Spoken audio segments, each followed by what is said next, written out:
All right, so should prostitution be legal? Prostitution is primarily simply defined as exchange of sex for some commodity, money or whatever. And I'm going to take the side that says yes, the pro side. And I'm expecting a little criticism myself for this, but we have to remember that the opinions expressed on this program are not necessarily the opinions of this network or its sponsors. And since we don't have any sponsors, except maybe Shroom Coffee, if that's still good, then don't have to really worry about that.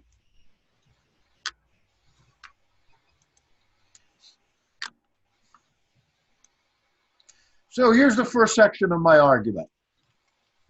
And I'm going to look to an expert. That is the organization Amnesty International.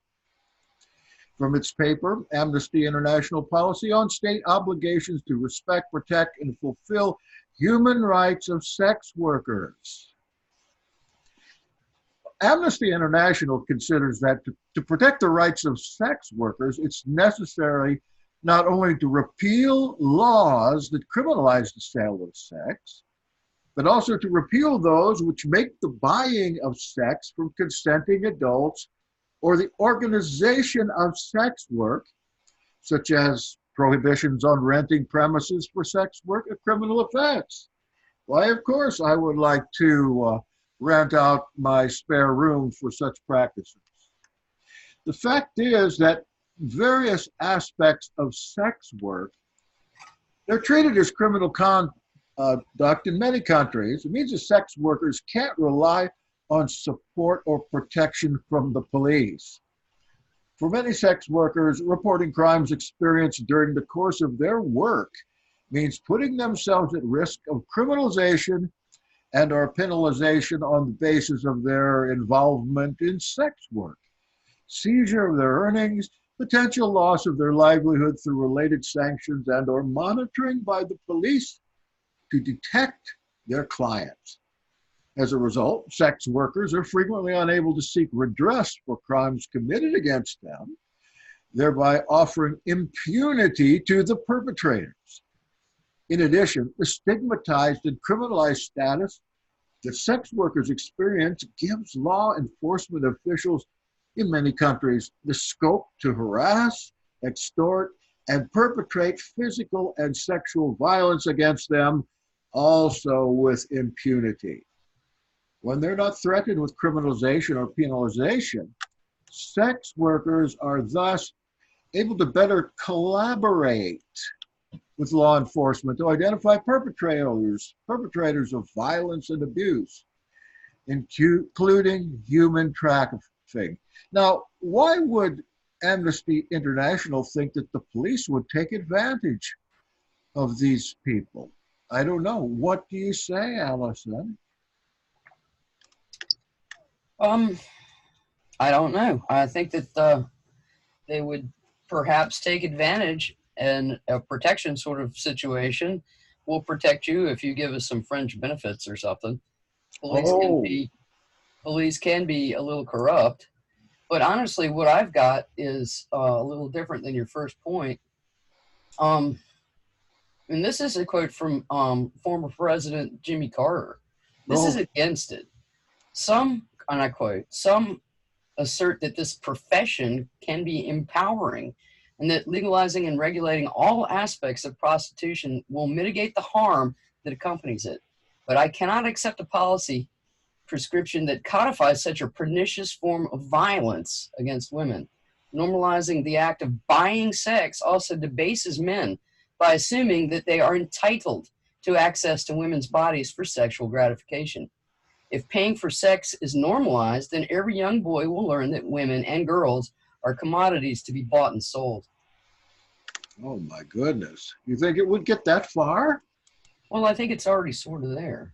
Oh, as civil libertarians, my friend, we believe the government should not throw consenting adults in jail for private sexual conduct.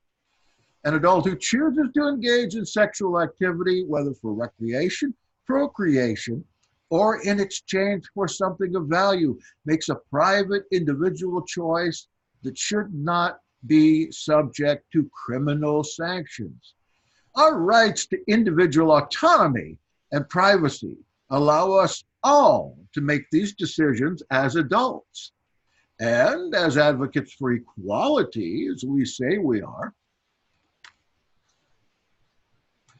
we know that anti-sex work laws disproportionately target women, along with LGBTQ people, young people, and people of color, all of whom are overrepresented in the sex industry and at the highest risk of arrest. Systematic discrimination can factor in the decision to participate in sex work. In the face of job discrimination, no viable alternatives for earning a living, ejection from school, eviction from housing, or ostracism from your family for your gender identity or sexual orientation, sex work may offer one of the more stabilizing and accessible ways to support yourself and your family. As criminal justice reformers, we see laws criminalizing sex work as another way of misdirecting law enforcement resources and expanding our unjust system of mass incarceration. Scarce tax dollars underwrite people's arrests and imprisonment for consensual activity. In addition to criminal records, arrest for sex work comes with devastating collateral consequences, including eviction, loss of child custody, and deportation. And besides that, if we open this up, just think of the great number of jobs that would be created. That would mean that anybody could get a job. What do you say about that? Well, I think that prostitution is often described as a victimless crime or a consensual crime, because in theory, no one present in the crime is unwilling. In reality, this is a myth. In reality, prostitution of women is a particularly lethal form of violence against women and a violation of a woman's most basic human right. It's rarely the media-approved version of prostitution, which is a sexy and highly paid adventure where business is conducted at upscale bars and in hotel rooms, though some sex workers do have that experience, most do not. For the vast majority of prostituted women, prostitution is the experience of being hunted, dominated, harassed, assaulted, and battered. Sadly, also, the majority of girls who enter this new work zone and new area of employment, if legalized, enter prostitution before they have reached the age of consent. In other words, their first commercial sexual interactions are rape. Another myth is that most women and girls choose to enter the sex industry. Again, while this is true for a small number of sex workers, the research indicates that for the vast majority of women and girls, it is a highly constrained choice. Ultimately, viewing prostitution as genuine choice for women, such as secretarial work or waitressing, diminishes the possibility of getting women out and improving their lives. Well, I guess I need to ask you something of a personal question. You seem to know a lot about this. How long have you been a sex worker, Allison? Well, I've never been a sex worker. And I have the utmost sympathy for anyone who gets into that position where they have to be. I can't imagine anything more demeaning in your life than having to take money to watch some fool sit and fumble around or beat you before he fumbles around. I can't imagine how much worse that, you're letting him into your personal space to do these things for money. There's got to be other choices. You've got to be able to do other things. But they get trapped into these arrangements with their pimps, and they have no way to escape. Even if it was legal, there's a report that I read that says that very low percentage of people who are in a state where it is legal, there it is. In 2000, the Dutch government legalized the already massive and highly visible brothel trade, the Dutch government hoped to play the role of the honorable pimp, taking its share in the proceeds of prostitution through taxation. But only 5% of the women registered for tax because no one wants to be known as a whore. However legal it might be, illegality has simply taken a new form with an increase in trafficking, unlicensed brothels, and pimping. Legislation has not been emancipation. It's instead resulted in the appalling, inhuman, degrading treatment of women. And as the Dutch government reforms itself from pimp to protector, it will have time to reflect on the damage done to the women caught in this calamitous social experiment. Oh, caught. Now, talk about firsthand experience. This whole thing came up because I read a couple of the accounts by Donald Goines. Donald Goines, he was a novelist, but in his real life, he was a pimp. And he tells us very succinctly and directly how the women that he had in his stable were so dependent on him as a protector, as a husband even. And he was dependent upon them as well because he would take all the money, all of it, that these girls he sent out to make, he would take that and add it to his collection. And if they ever needed anything, he'd go ahead and buy that, hoping to be an honest fiduciary of their money. And so he would have the support of the girls, which he didn't call them girls, he called them by a name, a 5-letter name starting with B. Yes, those B's.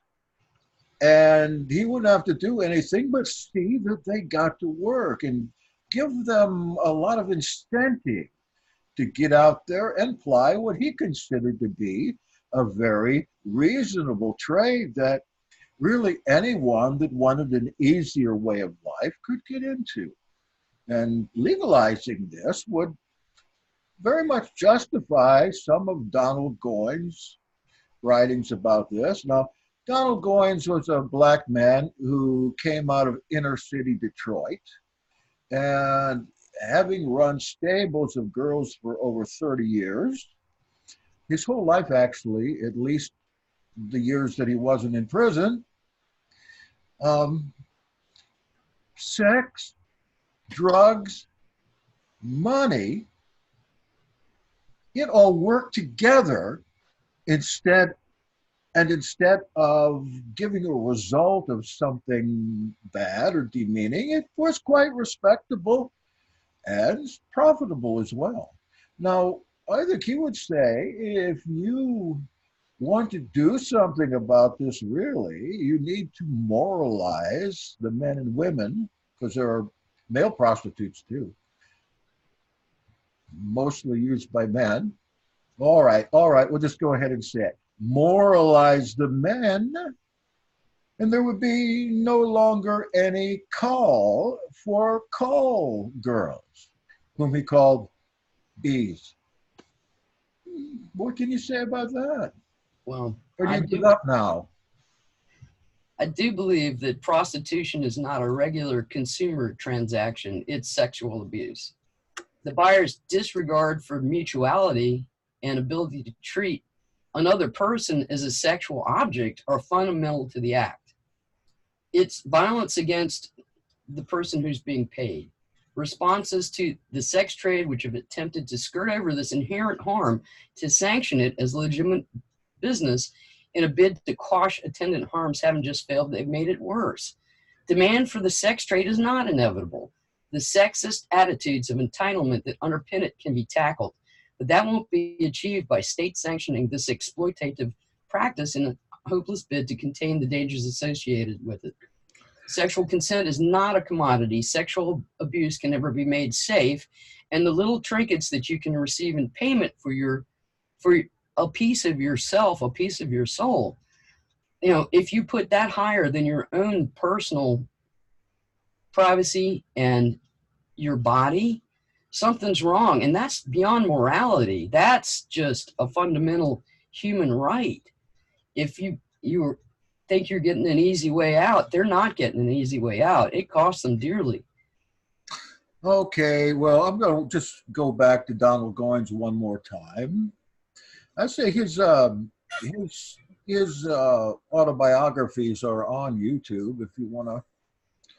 One of them is called Whoreson, like whoreson, and several of them have the word pimp in them. You can hear for yourself that sometimes these women have to be motivated. And I don't think he would call it abuse. I think he would call it measures of discipline. After all, he does provide everything for those girls. If they're in jail, he bails them out. If they're in the hospital for getting beat up, he'll pay the bill and they'll reciprocate. It's no different than a moshav or a commune. How can you say that? You know, they could just as well be selling sandwiches on the street. But if they try to escape him, don't they get hunted down and beaten worse? Well, again, he would argue that they never escape. And if they should try to do any foolishness like that, then they were part of the family. They would have to come back in one way or the other. And of course, unless they went over to a different employer. And then that's a very free thing. Because once they got into the bevy of another employer, they were protected again, even from the one they had left. What do you all say? Aren't I right in this?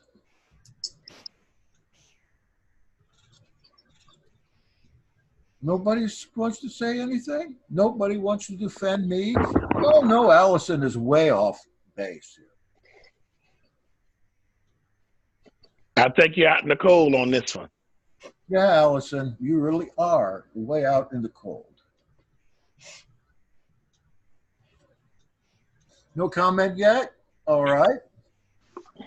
Let me give you another firsthand testimony from Gay Dalton. Her first name having nothing to do with her proclivities. She's a former sex worker who submitted written evidence to United Kingdom Home Affairs Committee on prostitution. And she says this, I think this makes it very clear. I cannot understand why any form of criminal sanction should be considered applicable to the voluntary, autonomous sale and purchase of sexual services. This is clearly a private matter in which the state should not seek to legislate.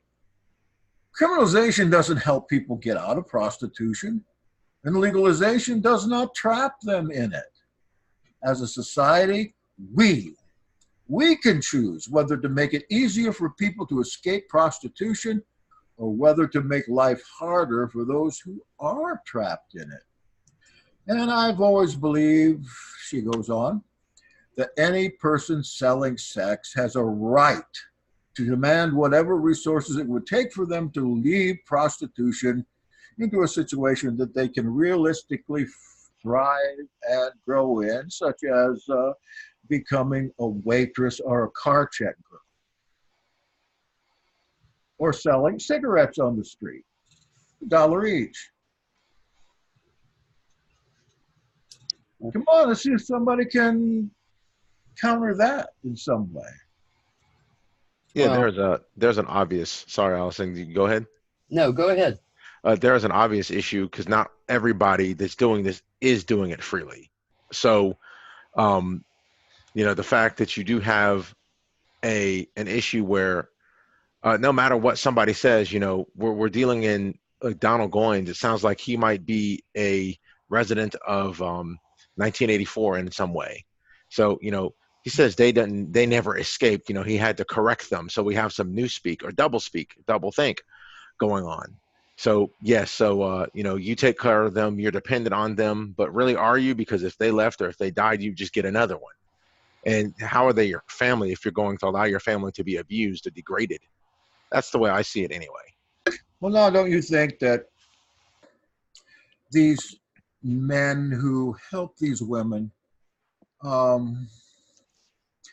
don't you think that their care and concern for them might overweigh their fears of this kind of violence? Besides, we can get this from go ahead. I'm sorry. I was going to give you the police perspective, but we can do that in a minute.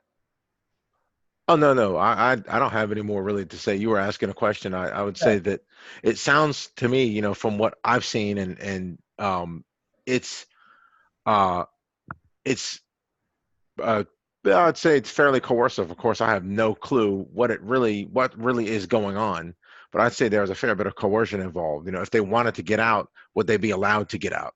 See, if the pimp said, all right, well, she's done her time or whatever it is, and I don't agree with it at all, but if this is the way it worked, said, well, she's done whatever she said she would do, an agreed term, and she's gone.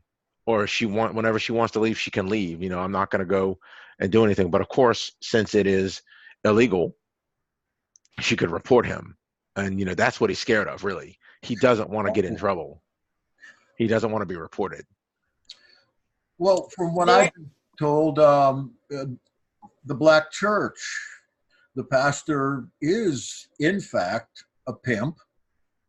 And he runs the women of the church very much like this same type of economy that they did in downtown Detroit. This is told me by a minister that they're very, very similar.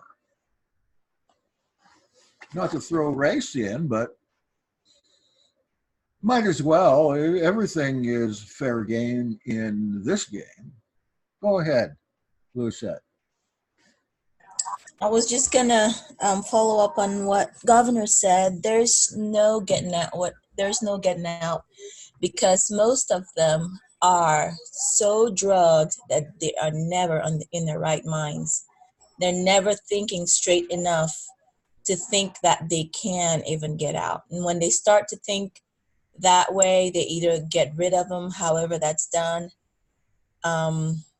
But they are always so out of their minds, they can't even think. Even the ones that do it willingly, the ones that just do it in strip clubs, or they call themselves dancers. I don't think they are dancers, but they stay in order for whatever reason that they feel like they have to do that to make a living. They stay so messed up so that they don't have to think about what they're doing. And it's the same thing with the ones that are doing it unwillingly.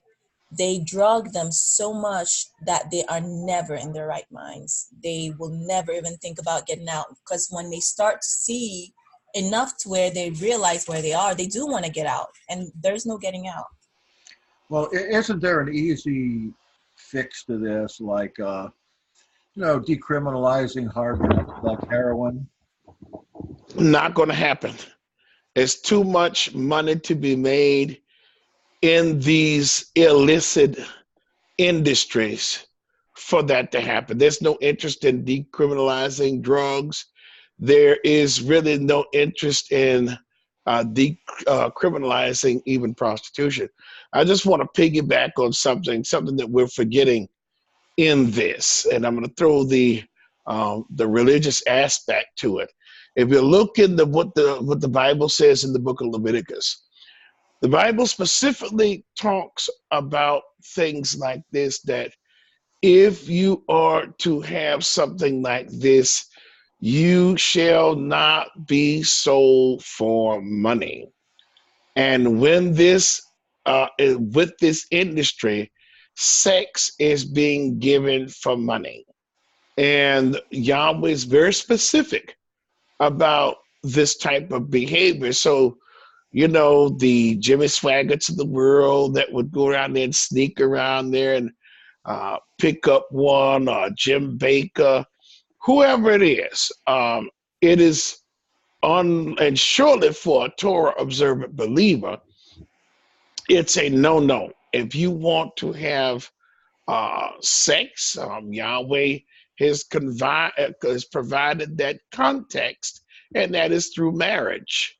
And if you back in the day, in the ancient times, you had plural marriage. you had concubinage, but he had rules and regulations that govern plural marriage and that govern concubinage. So what it seems to me, the field of prostitution is nothing more than one more act of rebellion against Yahweh, and say, well, I'll go and get it this way instead of doing it the right way. And so that's where I'm at with it. Bishop Bergash, that's Old Testament. That's passed away, nailed to the cross. Don't forget what Paul said. He said, obey Caesar. And the police are the ones that hold the keys to the kingdom now. I don't think so. Here's I disagree. This will help you. Police say in Metro-Dade, some folks disapprove of the immoral nature of sex for sale. You do, of course. Yes. Perhaps even rightfully so. But judging morality is for churches, employers, family members, and peers. It shouldn't be a matter for law enforcement, court dockets, jail cells, costing the taxpayer dearly every day, every month, every year. Prostitution flourishes in the black market that wouldn't exist if brothels and hookers were legitimized, licensed, medically inspected, zones, rehabilitated, taxed. Like drugs, gambling, and other crimes of morality, or alcohol prohibition for that matter, black market is nourished by draconian laws that forever fail to accomplish the intended purpose. That's coming from the police. Would we equate the police with what Paul says about Caesar? Absolutely, we would. However, the Psalms say that the earth is Yahweh's in the fullness thereof. So you could go and get a politician and put him in the seat of authority all you want to. At the end of the day, it is still Yahweh that is in control.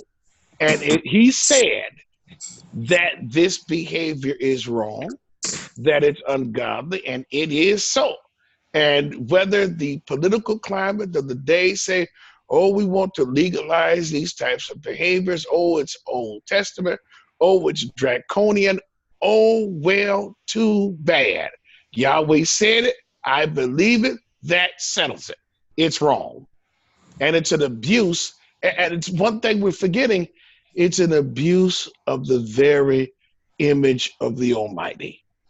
When somebody is violating, and what we're also forgetting the boys too, because there's as much men in this industry involved in homosexual sex or child sex, involved in this as women. It's a violation of the image of the Almighty when we allow or sanction this type of behavior. And whether it looks good, it feels good, but guess what? At the end of the day, we are going to be punished as a society for allowing this to happen. And if you don't believe me, look at Rome, look at Thailand, look at Vietnam. And if we don't stop it, we will join the ranks of them. Well, let's bring it down to a more personal level then. I mean, think about self-image. Some sex workers view their profession as involving greater skill and even a more human touch than alternative jobs that are open to them. They take pride in their ability to give not only physical pleasure, but also emotional support.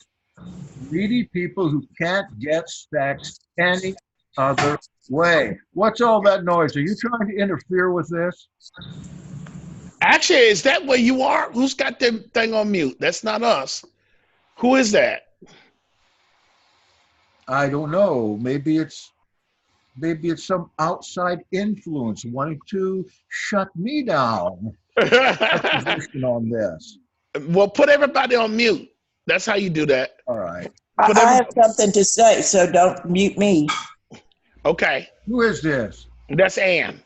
Go ahead, Ann. Jackson, but is it okay? Oh, yes. You're going to help me out. I'm going to open up a totally different viewpoint, and I was personally involved. So I know that this is prevalent. This happened in the late 70s. I was the neighbor to a family. I moved away and had become, I hadn't become real friends, but they knew that I was kind of an advocate for whatever needed to be stood up for. Anne was there to stand up for righteousness somewhere. So the mother called me and she said, Brenda is in trouble for truancy. Can you help her? And I went to help her. Brenda, by this time, was 14 years old, and I had lived there next to them the year before. And the parents were prostituting Brenda. So there's a whole different viewpoint when you realize that these parents were selling their own daughter, and they had groomed her not to object. So the men were lined up, and they knew when to come, and it was an appointment. And That's then not right. Brenda was truant because her mother was mentally ill and she would stay home to care for her mother. And so the school called her truant. But that's when the mother called me and I got involved. Now, I had never been in a courtroom. I had no clue about rights. I had no clue about what, if somebody stood up for a young person, that they actually got to take them. I had no knowledge of anything. I was simply following the instructions of Ruach HaKodesh. He told me what to do, when to do it, where to go, what to say, and I did it. I won't go through all the miracles, which were many, but the end result was Yahweh rescued that girl. Not only did he rescue her and take her away from that situation, but he made sure that she had a nursing degree by the time she was not even old enough to practice nursing. She was very smart. She had made excellent marks, and she wasn't even old enough to practice nursing when she got her degree. She came to have a family and came to be a productive citizen. So, when we're open to be who we say we are and be who we're created to be, then we're there to serve. Brenda, like Donald Goines, was used by parents and nurtured by immoral parents. I say Donald Goines because his mother was a notorious prostitute, and she raised him to be a good pimp. But see, Brenda breaks the mold. What her decisions were not autonomous. She had absolutely no say. And she probably, she might not have even known it was wrong. It was her parents whom she trusted who sold her out. That should definitely be legislated on, and I believe it is. That should be illegal, and those that perpetrate that against especially children, I can't think of a punishment too harsh for them. Can you? Another part of the horror of that story that I did not know but found out readily was that the judge, the juvenile judge who reigned over that procedure, was actually trafficking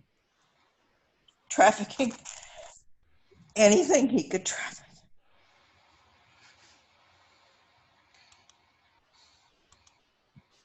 Goings again says that he paid off judges. He had no problem because they had so much money at times that every year a new Cadillac car bought with cash, everything got bought with cash. If there was a police to pay off, he paid them off. And in fact, he wrote down several times that he and police came together, and what he did to manipulate the police with money or even threats. And the one time that he was not able to manipulate the police said he couldn't only because they had been seen by other policemen. That's heinous for parents to do that. I know some people that did that as well in the grasp of satanic ritual abuse. What's that?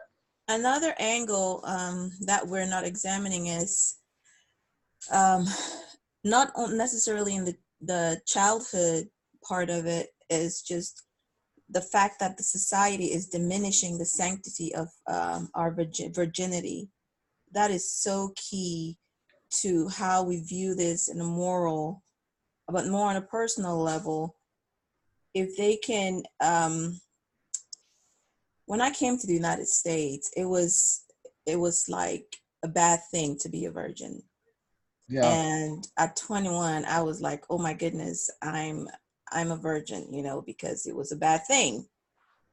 And I was so in a hurry to let it go because I didn't want to be looked at as a virgin anymore. And that is the worst thing that has happened to our society, because that is how we protect our temples, our personal temples to begin with. The Holy Spirit lives in us, and that's how we protect ourselves. Because even if you're not prostituting and we're not taking care of ourselves in the within the guidelines of the Torah that we believe in, we are prostituting ourselves, even if it's unintentional. A lot of times not purposefully, because we just don't know any better. But that's something that as we start to come out of the nations, we need to start retraining, reprogramming our minds and teaching our kids not to walk in the ways of the world. You would have to get them clear out of school. There's such peer pressure. Even in, especially kids watch Hollywood movies where girls get together, pubescent girls, and they talk about these things. Oh, you still have yours? Well, here's so-and-so. Go get him. Some parties they have these days are for that specific reason. And I remember, even as in my youth and teenage, there were some parties that I went to where that was going on, and I left because I couldn't bear the thought of that. Especially, virginity is something you're not going to get back. No, it's not. I think another aspect that needs to be addressed too is the types of people that are being forced to participate in this type of stuff now. And I often ask, if prostitution was so nice, so glorious, why is it that they have to steal children off of the streets and sell them like chattel to be used in foreign countries and other states in the United States, around the Super Bowl? This is exactly what next week is going to be on, the human trafficking. And exactly. So that gives you a chance to know ahead of time so you can look into it a little more and give some. Right.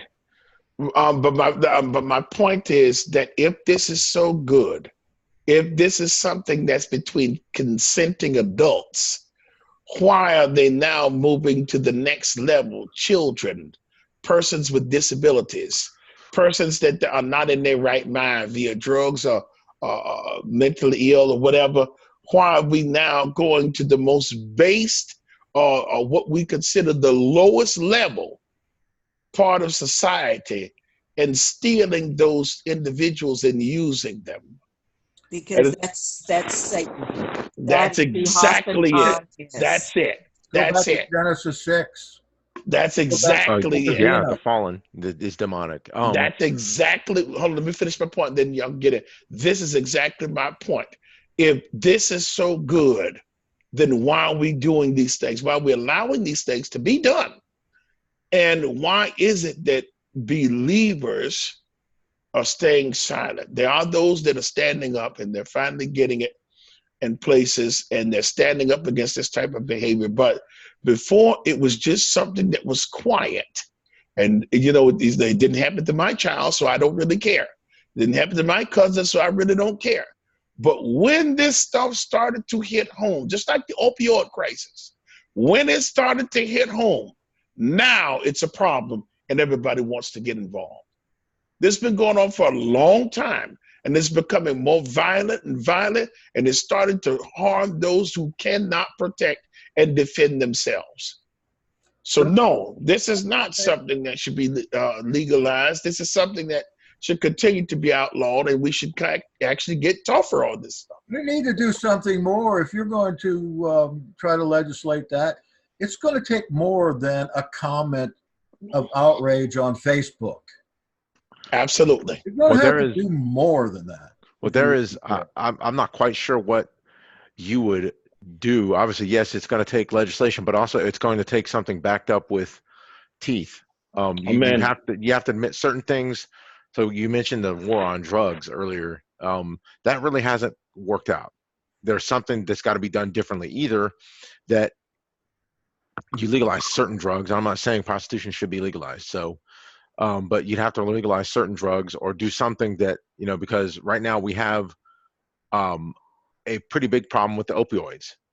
People are not able to manage pain, and you've got, like I said this morning, one of the reasons why certain things with post-traumatic stress disorder and soldiers and things like that are being handled wrong because they're taught not to speak.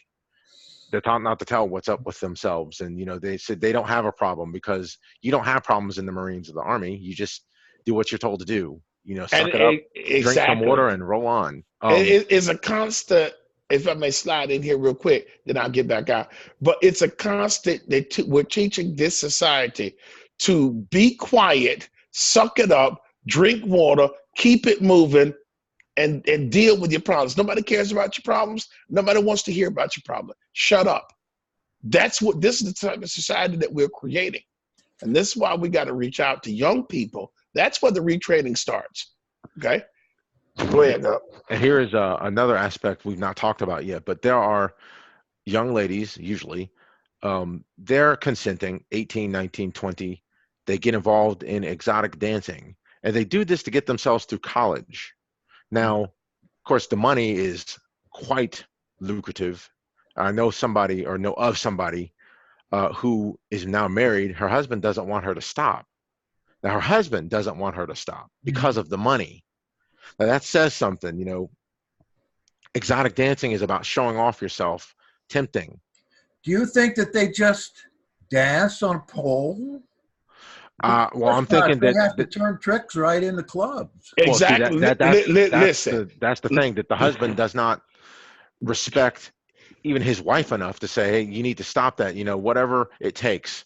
We'll take a reduction in pay. Exactly. And listen, I used to be worldly. And when I played football and I wrestled and I ran track, I was worldly. I had money. I went to these places. Okay. And they're doing more than just dancing, okay? Yeah, listen to what I'm doing. Cheerleaders? Yeah, absolutely. I'm talking about in the clubs. I'm talking about places like Mons Venus down there in Tampa. I'm talking about 2001 Space Odyssey over there in Tampa. I've been to those places and was well known at the 2001 Space Odyssey. As a matter of fact, this is how much money I had. For my birthday, they took me to 2001 Space Odyssey. Do you know what they did when I got there? I showed up in a limousine. I showed up with armed personnel. They shut down the club. Okay? Oh, how far have the yes fallen? Thank you, Father. I'm so glad that I've fallen. In this case, it's how far you've risen, because that was, I mean, thank you. You've got of course, this is what happens if you got good friends. They'll buying out a restaurant, buying out a club, buying out a whatever it is for you. Exactly. So you can enjoy it and such. But it's and it was sin. It was sin for a season. It was nothing to go to an executive airport and get on a plane and go to another country like Holland and be in the red light district. I could see you in a pink Cadillac. But it was sin. I'm telling you, so no, it's not cool. I've interacted, and I asked one lady one night, "Why are you doing this?" You know? I asked one once too. But the answer I got was, well, he really wants to.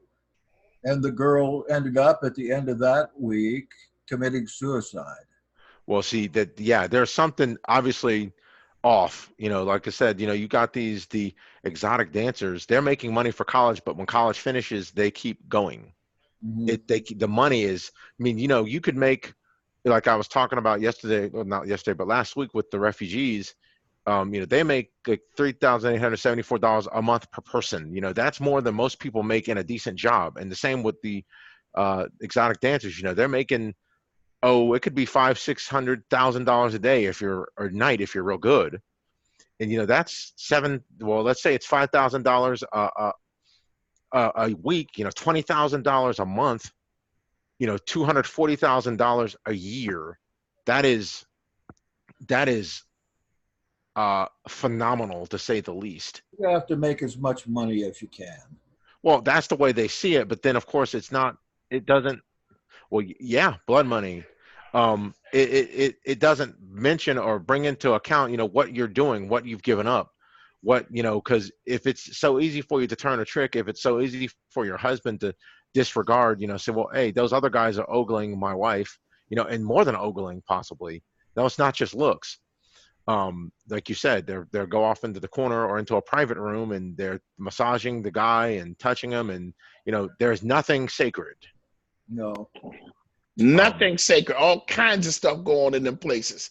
There is one country that's been effective at doing something about this. That is the Philippine Islands, and their president Duterte. The drug trade and the sex trade, you got to understand, 1 out of every 10 people in the Philippines is engaged in the sex trade. And what are there, 100 million people there? The penalty for getting caught in these professions is death. And the deaths are carried out on the spot. What skinny is that most of the time, the people that are caught doing these things never get to trial. They're executed on the spot, but it's working. And then I think about pimps who are, I'm on the pro side on legalizing it only because it was so unpopular, nobody else would take that. But if there was some provable history of a death penalty for just about anything, it's going to eventually quit. Now, murder doesn't quit in this country because you can go 20 years after a murder, get your 3 meals a day, a place to sleep, before they're ever going to get around to executing you, even if they do. But there was a guy we saw on a show, Lockup, on MSNBC. One of the only good things they had on there, actually the only good thing they had on there.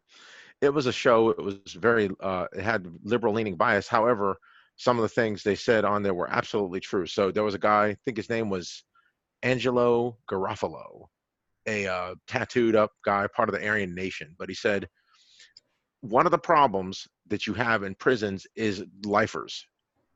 There's nothing they can do to get out, and nothing they can do to stay longer. So you end up having those. They're the leaders of the gangs, and they're the leaders of all of these things. Now, if these people, if they were put to death, you take care of that problem. Obviously, too, if you had criminal justice reform, which they're starting to do, you put in people for shorter sentences. For nonviolent crimes, you shouldn't get 200 years. For crimes of embezzlement or things like that, while if no one got killed as a result, you should get something more appropriate. You shouldn't put nonviolent offenders in maximum security ever, because they're going to become hardened and they're going to join the Aryan Nation of the Norteños or the Sureños or some other group and become more violent than they were ever going to be and never intended to be, because they need to survive. Mm-hmm. So we have, it's Lockup was an interesting show in that way. You saw people who deserved to be there. They either deserved to be there for the time that they were put in, or they deserve to be there, but maybe not as long. And some possibly didn't deserve to be there at all, but there were very few of those, to be honest. This is why y'all need to send me to the White House so we can have executions every Friday before the Shabbat. Just kidding. Well, you know, it's funny, but at the same time, I would imagine that would be pretty effective. It's been effective in the Philippines. Can you imagine 1 out of every 10 people being involved in the sex trade? And That's 10 million people. Wow, that's a lot of people. Yeah, it's a lot of people, and this is going to really seep into our discussion next week about human trafficking. We Go ahead, Jack. We don't see it before our eyes. They've got to be. Go ahead. They've got to be virtual slaves. They have to be property, and Exactly. that's one of the really demeaning things about this whole subject is that the women become property, and their own selves become a commodity, and that's just so against what the Creator meant. It's just horrible. Did you check and see if the extent that prostitution is legal or illegal in the United States?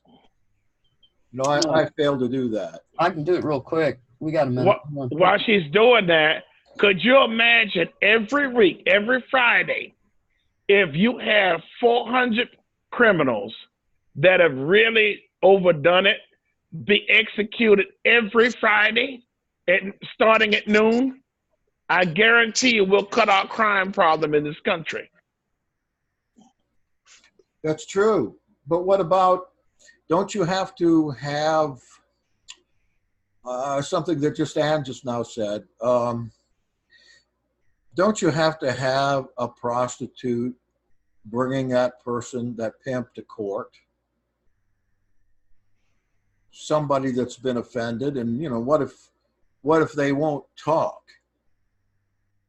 Chances are pretty good that if they were brought into court as a witness, they'd be killed. Or not, I don't know. No, you're probably right, because not the temptation, but the coercion used would be pretty strong, because obviously say you're my family and so on and so forth, using the loving words, but also having the big stick, usually a gun or something like that. Say, look, if you do say something, you're going to die. You know, because, you know, don't I treat you right? Don't I make sure you have everything you need? You have all the drugs you want, you have all this you want, but you don't get, of course, it's not ever said that you don't get to have a normal life. You don't have a family that goes, you get to take your kids to school and they go to the football games and basketball games and you have picnics and you do those normal things, or that's the conventional or normal or average things. You know, you're in this family and you're stuck here until you can't anymore. And when you are too old and beat down, then we'll throw you off to the side. Then I might just shoot you anyway. Mm-hmm. But I guarantee you, if you did like the Philippines and you start executing them right away, trust me when I tell you, I think the mindset and the attitudes concerning it will change. Because right now we have too much due process. Like you said, somebody slated for execution. They have 20 years to sit up there, down there on Florida's death row, and linger and appeal and draw up legal papers. But if you take them, you catch them in the very act, you take them outside the door, pow, that's the end of it. Let's keep it moving. Well, get the body off in the body bag, call the ME, let's move on. Well, the reason why some of these things are taking so long is because, of course, in some of these cases, there are other things going on with the death penalty stuff. It could be too that you know, we have an eschaton coming up where the righteous and unrighteous are going to be judged in accordance to their works. And I've got a feeling that a lot of these people who didn't get what they deserved in this life are going to get it then. Yeah, it's something that we look forward to, but it's also sometimes it's really hard to see, because you see a lot of things going on in our lives or in you know, this world, and you're like, wow, when is this going to ever stop? You know, there are some people you feel they've never done anything to deserve what happens. You know, the kids that are in situations and they're being sold for slaves and bachabazi boys and things like that, those are young boys that are male prostitutes in Islam, and they're bought and sold. But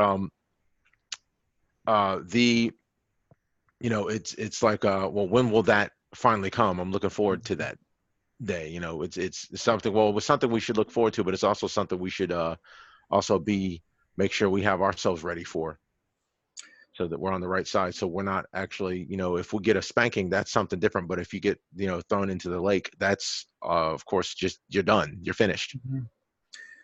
One thing that Goins said about the drugs Mm-hmm. is that there is a great attempt to keep women off the drugs until their personal depression and condition gets to the point where they've got to have the drugs. And then later on, how are you going to sell yourself if you've got all these sores up and down your arms festering from needle marks and infections? At the same point, they get to the point where they're putting the needles in their groins and in the bottom of their foot and in the jugular veins and all this, where you're not going to be all that attractive anymore. Yet some would even buy these for a lesser price. I got the percentage for you. Okay. It's estimated that about 1 million women, it's just women, I don't have any estimate on men. 1 million women in the U.S. have been involved or are involved in prostitution, making it about 1%. So you're saying the Philippines, it's 1 in 10, that's 10%. 1 in 10. Amazing. I think that maybe the 1 million might be an underestimate, like illegal aliens. The estimate's like 11 million, and there's probably 3 or 4 times that many here, just because they keep hidden. They're purloined. You can't see them right out. Okay, well, our time is up, and I appreciate your input here. I think what we want to do is form a permanent forum for this, because we are getting a lot of downloads on these forums. And the more controversial they are, the more they're going to get downloaded. But look, if we got somebody here that is offering the pro point on a particular issue that is anti-Torah, like I was doing today, I had no backup here at all. Nobody helped me. But you got to show both aspects of it in order to at least get a person informed enough to make a righteous decision. Amen? All right. Thank you so much. I'll see you next week, if not before. And we got a service here at 2 o'clock, so I'm going to run, and have the best Shabbat you've ever had today. We'll see you soon at Sukkot.